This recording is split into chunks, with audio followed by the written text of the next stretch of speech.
নমস্কার বন্ধুরা, কম্পিটিটিভের দুনিয়ায় আপনাদের প্রত্যেকে স্বাগত এবং আপনাদের সাথে আছি আমি পর্ণদীপ। আর আমরা ইন্ডিয়ান ইকোনমি আলোচনা করছিলাম রমেশ সিং থেকে। আর এই লেকচারের মাধ্যমে আমরা ফিনান্সের চ্যাপ্টার শুরু করছি। এর আগে আমরা ব্যাংকিং সিস্টেম জেনেছি, বিভিন্ন রকমের টার্মিনোলজি সম্পর্কে জেনেছি, ইনফ্লেশন সম্পর্কে জেনেছি এবং দ্য এক্সটার্নাল সেক্টর সম্পর্কে জেনেছি। এবং এই লেকচারে ফিনান্স শুরু করব। ফিনান্সের প্রথম লেকচারে আমরা বাজেট সম্পর্কে আলোচনা করব। বাজেটের দুটি পার্সপেক্টিভ রয়েছে, একটা রয়েছে পলিটিক্যাল পার্সপেক্টিভ আর একটা রয়েছে ইকোনমিক্যাল পার্সপেক্টিভ। আমরা এই লেকচারের মাধ্যমে শুধুমাত্র ইকোনমিক্যাল পার্সপেক্টিভ বা ইকোনমির পার্সপেক্টিভতে দেখব, আর পলিটির পার্সপেক্টিভ আপনারা পেয়ে যাবেন আমার লক্ষ্মীকান্তের ভিডিওতে। তো চলুন ভিডিওটা শুরু করা যাক।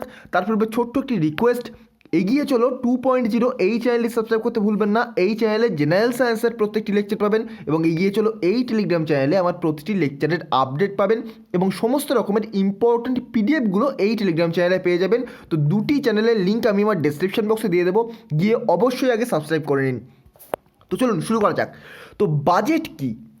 অ্যাকচুয়ালি যদি সিম্পল টার্মে বলা যায় তাহলে বাজেট হলো an annual financial statement of income and expenditure. অর্থাৎ ধরুন গভর্নমেন্টের ক্ষেত্রে আমরা একটা অ্যানুয়াল ফিনান্সিয়াল স্টেটমেন্ট জানবো, এবং সেটা শুধুমাত্র গভর্নমেন্টের ক্ষেত্রে নয়, এটা ইনকাম এবং এক্সপেন্ডিচার দুটোর ওপরেই বেস করে হবে। কিন্তু এটা শুধুমাত্র গভর্নমেন্ট নয়, এটা বিভিন্ন রকমের ফার্ম, কোম্পানি, কর্পোরেশন, এদের ক্ষেত্রেও কিন্তু একটা বাজেট থাকতে পারে। এবার আমি ছোট্ট একটা এক্সাম্পলের মাধ্যমে বোঝাচ্ছি। ধরুন একটা ফ্যামিলির বাজেট কীভাবে নির্ধারিত হয়। ফ্যামিলির বাজেট তিনটে জিনিসের ওপর বেস করে নির্ধারিত হয়। ধরুন এটা ধরুন ডিসেম্বর মাস, আমরা জানুয়ারি মাসের বাজেট তৈরি করব ডিসেম্বর মাসে থেকে। তাহলে কি করা হয়? আমরা দেখি যে নভেম্বর মাসে বাজার দর কেমন ছিল, আমাদের খরচ কেমন হয়েছে, আমাদের ইনকাম কেমন হয়েছে, এগুলো দেখা হয়। তারপরে ডিসেম্বর মাসে আমরা দেখি যে আমাদের ডিসেম্বর মাসে অর্থাৎ কারেন্ট যে মান্থ, এই মান্থে আমাদের খরচ কেমন হচ্ছে, কোনো জিনিসের দাম কেমন, পরবর্তী মান্থে দাম কীরকম বাড়তে পারে না কমতে পারে, এবং আমরা সেই অনুযায়ী জানুয়ারি মাসের একটা এস্টিমেট বাজেট কিন্তু তৈরি করি। অর্থাৎ একটা স্টেটমেন্ট তৈরি করি কতটা ইনকাম হবে, কতটা এক্সপেন্ডিচার হবে। অন্য ক্ষেত্রে আমরা আমাদের ইনকামের বেসিসে কিন্তু প্রথমে আমরা ইনকামটা দেখি, তার উপর বেস করে আমরা আমাদের এক্সপেন্ডিচার নির্ধারণ করি। ইনকাম আর এক্সপেন্ডিচার অর্থাৎ খরচ, তো আমরা আমাদের খরচটা নির্ধারণ করি কোথার কিসের ওপর ডিপেন্ড করে, ইনকামের ওপর ডিপেন্ড করে।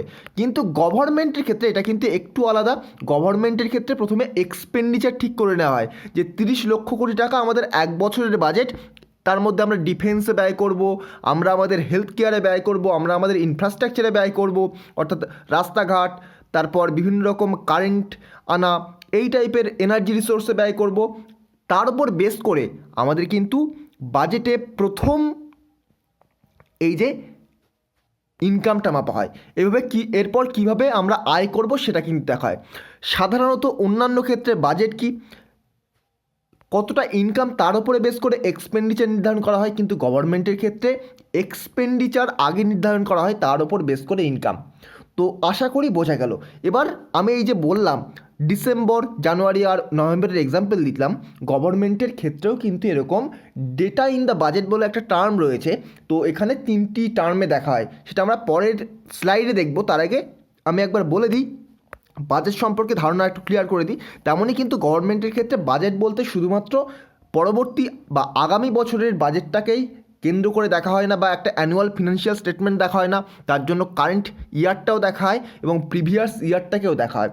তার আগে আর ছোট্ট একটি আপনাদের তথ্য জানিয়ে দিই, পরীক্ষায় এই টার্মটা অনেকবারই এসেছে যে বাজেট টার্মটি কোথা থেকে আসলো।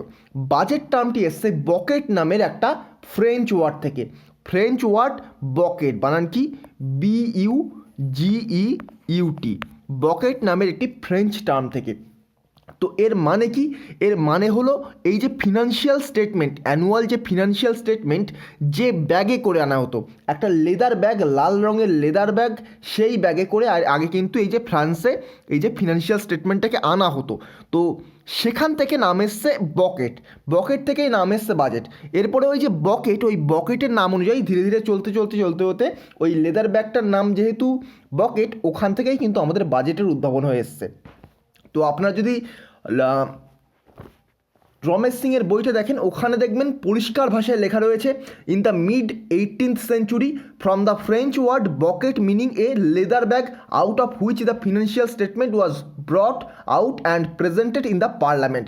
Today this word is used to mean the annual statement in all economies around the world. তো বর্তমানে কিন্তু সমস্ত বিশ্বের ইকোনমির ক্ষেত্রেই এই বকেট টার্মটার থেকে বাজেট টার্মটার উদ্ভাবন হয়েছে। আমি ডিরেক্টলি রমেশ সিং থেকে বলছি, তো কোনো রকম সন্দেহের কারণ কিন্তু নেই। আর মনে রাখবেন পরীক্ষায় কিন্তু আসে কোথাকার টার্ম, বাজেট শব্দটা কোথা থেকে এসছে, সঠিক উত্তর ফ্রান্স থেকে এসছে এবং বকেট নামক শব্দ থেকে এসেছে বাজেট শব্দটা। আর আমাদের কনস্টিটিউশনের আর্টিকেল 112তে কিন্তু বাজেট সম্পর্কে আলোচনা করা রয়েছে। অ্যাকচুয়ালি বাজেট সম্পর্কে নয়, ওখানে বলা রয়েছে যে একটা ডকুমেন্ট যেটাকে বলা হয় অ্যানুয়াল ফিনান্সিয়াল স্টেটমেন্ট, এটা সম্পর্কে বলা রয়েছে আর্টিকেল 112তে বলা রয়েছে। তো ইম্পর্ট্যান্ট, এখান থেকে কিন্তু কোশ্চেন আসতে পারে। এরপরে আমরা ডেটা ইন দ্য বাজেটে চলে যাব। Next topic data in the budget. এটাকে আমরা 3টি ভাগে ভাগ করতে পারি। ইউনিয়ন যে বাজেটটা প্রতি বছর পেশ করা হয় তার টোটাল 3টি সেট থাকে, 3 sets of data for every concern sector of subsector in the economy. তো এই 3টি সেক্টরকে কি বলা হয়?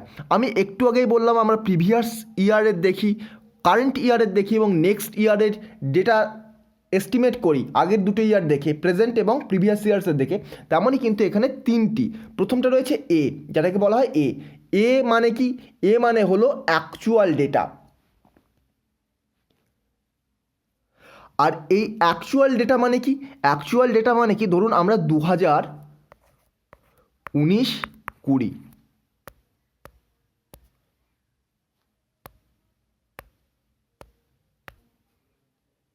ধরুন আমরা 2019-20 বাজেট নির্ধারণ করব, এস্টিমেট করব। তার জন্যে কিন্তু আমাদের 2000, আচ্ছা একটু পেনে ডিস্টার্ব করছে, 2017-18 2017-2018 ডেটা চেক করতে হবে এবং এই ডেটার বেসিসে করতে হবে। এটাই কিন্তু বলা হয় অ্যাকচুয়াল ডেটা।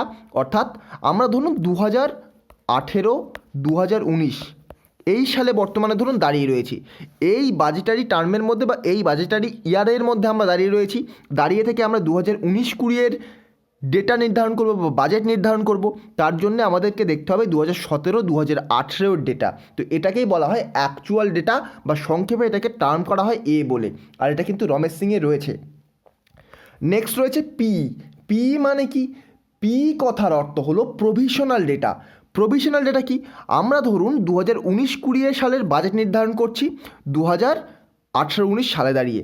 তো সেক্ষেত্রে এই 2018-19 সাল, এই সালে দাঁড়িয়ে আমরা যেহেতু নির্ধারণ করছি, তো সেই 2018-19 সালকেই আমরা বলবো প্রভিশনাল ডেটা। আর এটা কিন্তু কারেন্ট ইয়ারের ডেটাকে ধরা হয়। আমরা যে বছরের বাজেট নির্ধারণ করছি তার আগের বছরে দাঁড়িয়েই নিশ্চয়ই আমরা সেই বছরের বাজেট নির্ধারণ করছি, তো সেটাকেই বলা হয় কারেন্ট ডেটা বা প্রভিশনাল ডেটা। আর আরেকটি টার্ম রয়েছে বি। বি কথার অর্থ কি? বি কথার অর্থ হলো বাজেটারি এস্টিমেটস। বাজেটারি এস্টিমেটস হলো আমরা যে বছরে দাঁড়িয়ে রয়েছি তার পরের বছরের যে বাজেটটা নির্ধারণ করছি সেই বছরটাকেই বলা হবে বাজেটারি এস্টিমেট। এবার আমি আবার একবার এটাকে রিপিট করছি। এ কথার অর্থ হলো আমরা যে বছর দাঁড়িয়ে রয়েছি এবং পরবর্তী বছরে নিশ্চয়ই বাজেট নির্ধারণ করছি, অর্থাৎ প্রিভিয়াস ইয়ারের। ধরুন এ, আচ্ছা আমি আর একটু সহজভাবে বোঝাচ্ছি, এ বি সি, আমরা এই বছরে দাঁড়িয়ে রয়েছি, সি বছরের ডেটা নির্ধারণ করছি এবং তার জন্য আমাদের এ বছরের ডেটা লাগবে। তো এই প্রিভিয়াস ইয়ারটাকে আমরা বলবো অ্যাকচুয়াল ডেটা, যেটাকে আমরা এ দ্বারা ডিনোট করব। কারেন্ট ইয়ারে দাঁড়িয়ে যে ডেটার ওপর বেস করে আমরা বাজেট নির্ধারণ করছি সেটাকে বলবো প্রভিশনালি ডেটা বা প্রভিশনাল ডেটা।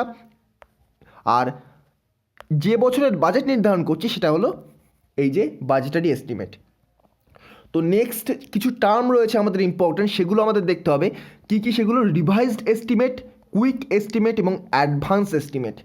তো আমি রমেশ সিং থেকে একবার জাস্ট রিডিং পড়ছি একটা লাইন, যে রিভাইজড এস্টিমেটের ডেফিনেশন কী দেওয়া রয়েছে। এখানে বলা রয়েছে revised estimate is basically a current estimation of either the budgetary estimate B or the provisional estimates P. এর অর্থ কী? এর অর্থ আশা করি বোঝা গেল না, আমি এবার সহজ করে বুঝিয়ে দিচ্ছি। তো রিভাইজড এস্টিমেট কি?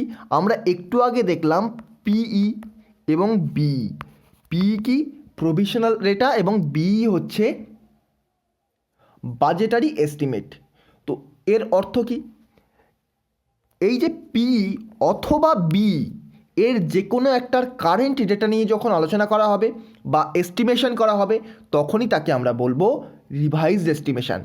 পি অথবা B, either P or B, যে কোনো দুটো একসাথে হলে হবে না, কিন্তু যে কোনো একটি, পি অর্থাৎ প্রভিশনাল ডেটা এবং আরেকটি বি অর্থাৎ বাজেটারি এস্টিমেশনের, দুটোকে আলাদা আলাদা করে যে কোনো একটিকে নিয়ে যে এস্টিমেশন করা হবে সেটাই হচ্ছে রিভাইজড এস্টিমেট। এবং মনে রাখবেন এটা কিন্তু একটা ইন্ট্রিম ডেটা। আমরা এখানে যে তিনটি আলোচনা করব তিনটির ক্ষেত্রেই কিন্তু তিনটি ইন্ট্রিম ডেটা, ইন্টারিম ডেটা বা ইন্ট্রিম ডেটা যাই বলুন না কেন। নেক্সট রয়েছে কুইক এস্টিমেট। কুইক এস্টিমেট কি বলে?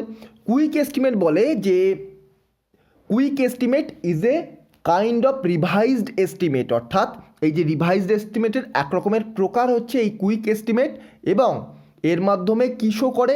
এটা শো করে most latest situation and is useful in the process of going for future projection for some sector or subsector.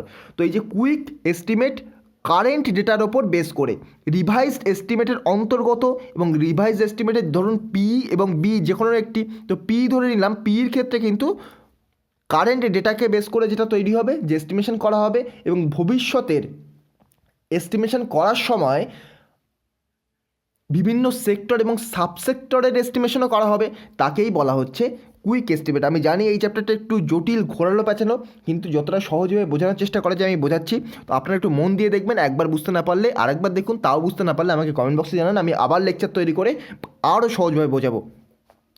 আর তারপরে রয়েছে অ্যাডভান্স এস্টিমেট। এবার এই অ্যাডভান্স এস্টিমেট এটা কিন্তু আবার কুইক এস্টিমেটের একটা ভাগ। তাহলে একটা জিনিস আমরা দেখছি, এখানে যে তিনটি এস্টিমেশন আমরা দেখতে পাচ্ছি, প্রথমে রিভাইজড এস্টিমেট, তার ভাগ হচ্ছে কুইক এস্টিমেট, আর কুইক এস্টিমেটের ভাগ হচ্ছে অ্যাডভান্স এস্টিমেট। আর এই অ্যাডভান্স এস্টিমেট কিসের জন্য? অ্যাডভান্স এস্টিমেট একটা কুইক এস্টিমেট, কিন্তু এটা শুধুমাত্র অ্যাডভান্স লেভেলের এস্টিমেশন করার জন্য নেওয়া হয়, এবং এটা কিন্তু আরও কারেন্ট ডেটা, কুইক এস্টিমেশনের আরও কারেন্ট ডেটা হচ্ছে অ্যাডভান্স এস্টিমেট। তো এই ছিল ছোট্ট বাজেট নিয়ে একটা ছোট্ট লেকচার। নেক্সট লেকচারে আমরা development and non developmental expenditure নিয়ে আলোচনা করব, plan and non plan expenditure নিয়ে আলোচনা করবো। Actually plan and non plan expenditure এটা কিন্তু বর্তমানে আমাদের নেই, এর আগে কয়েকদিন আগে মানে কয়েক বছর আগে এটা তুলে দেওয়া হয়েছে। তবুও আমাদের ইম্পর্টেন্ট, যেহেতু খুব বেশি পুরনো হয়নি, পরীক্ষায় কিন্তু ইউপিএসসি ফিলিমস অথবা ডব্লিউবিসিএস মেন্সে কিন্তু যখন তখন জিজ্ঞাসা করা হতে পারে, তো ইম্পর্টেন্ট, আমরা ওটা নিয়েও আলোচনা করব। তারপরে আমরা রেভিনিউতে চলে যাব এবং রেভিনিউ রিসিপ্টেও চলে যাব। তো এই ছিল ছোট্ট ভিডিওটা ভালো লেগে থাকলে আমার চ্যানেলটিকে সাবস্ক্রাইব করে পাশে থাকা বেল আইকনটি প্রেস করতে ভুলবেন না। আজকের মতো গুড বাই, পরবর্তী ভিডিওতে আপনাদের সাথে আবার দেখা হবে। Thank you.